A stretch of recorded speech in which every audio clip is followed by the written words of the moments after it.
Pattern म्हणून स्वीकार करायचा सगळ्याचाच.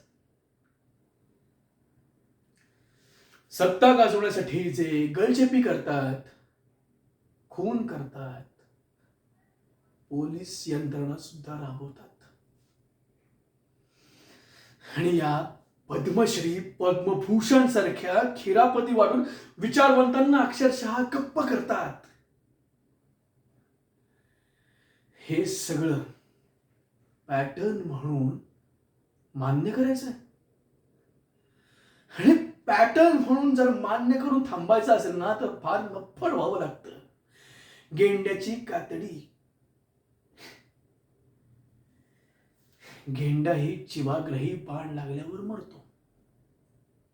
त्यापेक्षा चिवट कातडी ती त्या झेंड्याची. मग रंग कोणताही असो, मूळ रंग तो त्या स्वार्थाचा. तो झाकायचा. तोही पॅटर्न.